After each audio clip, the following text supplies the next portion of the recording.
In Minnesota, where just a few hours, the man accused of killing one lawmaker and her husband and wounding another lawmaker and his wife is expected to appear in court for the first time. 57-year-old Vance Boelter surrendered on his hands and knees last night after a days-long manhunt. Officials say he impersonated a police officer in order to get his victims early Saturday. Local law enforcement has called him, quote, the face of evil. CBS News correspondent Lilia Luciano is live on the ground in Minneapolis for us this morning, and she joins me now to talk about it. So, Lilia, first question is, when do we expect Boelter will appear in court today?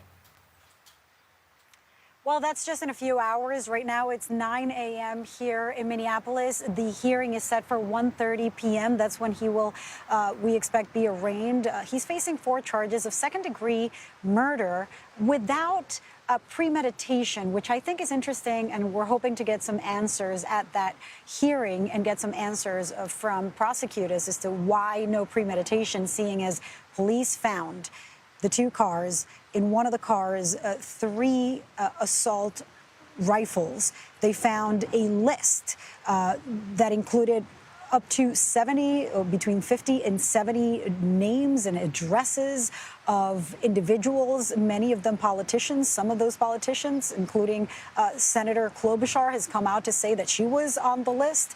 We know that there were other lawmakers beyond the state of Minnesota, that there were abortion clinics and high-profile pro-abortion rights advocates on that list. So there are doubts as to why no premeditation, why second degree, but we hope to get more answers when the arraignment happens. The other news, of course, coming out of Minneapolis is the news that you reported, Lilia, in an interview that I've seen go viral all around the world. You actually spoke to the suspect's roommate. What did he tell you?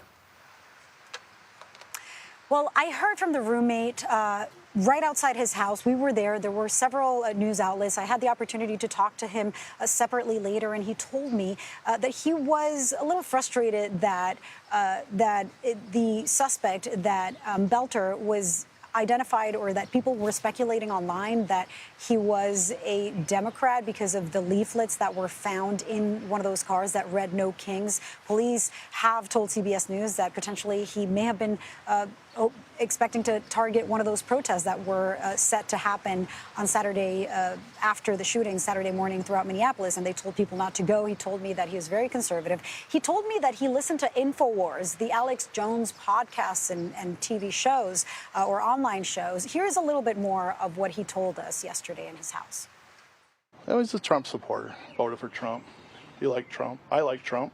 Nobody's happy with the government. Everybody, everybody's happy. Not happy what this politician does or that politician does. But you don't go on a shooting spree. It's just, that's why I hate even talking about it, because it's so crazy. He told me that that Boelter would have been offended if anybody called him a Democrat. He had served on some state boards appointed by 2 governors, the latest being Governor Tim Walz, and that's why people perhaps speculated that he worked for Walz, but that was not the case. He served on these bipartisan boards.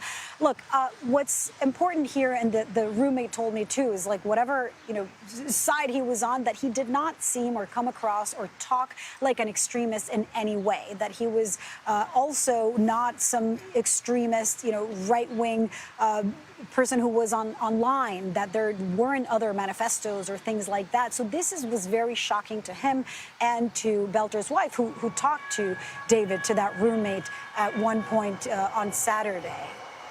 Lilia, before we let you go, I mean, first of all, yeah, you're right. It wasn't just speculation about his political leanings. It was an attempt by right-wing flamethrowers to spin the news before it was confirmed, as you did, what this man's political affiliations or his political leanings were. And now that we know, because of your reporting and others, that's important. The other question that I've seen is he has a wife, so why did he have a roommate? Before you go, I just want to clarify on that. There are a lot of questions about that. So here's what happened. He was found near the area where he lived, where he, I believe, owned property, but where his wife lived, according to the roommate, with him in Sylvan County. pardon I might be messing up the name, but he worked closer to Minneapolis. So he would stay for the last year or so. He would spend more time staying during the week when he had to go to work in this house with several roommates. He worked in something like a funeral home or a morgue with a company that, as the roommate explained, I think extracted eyes from bodies. I don't want to be too graphic here, but I think that was the job. He was trying to change jobs. He was also recently in the Democratic Republic of Congo.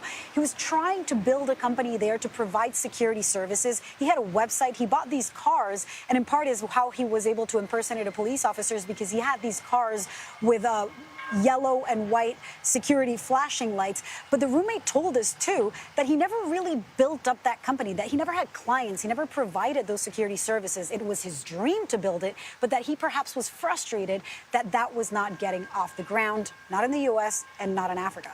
Vlad. All right, Lilia Luciano reporting from Minneapolis for us this morning. Thank you, Lilia. Appreciate your reporting.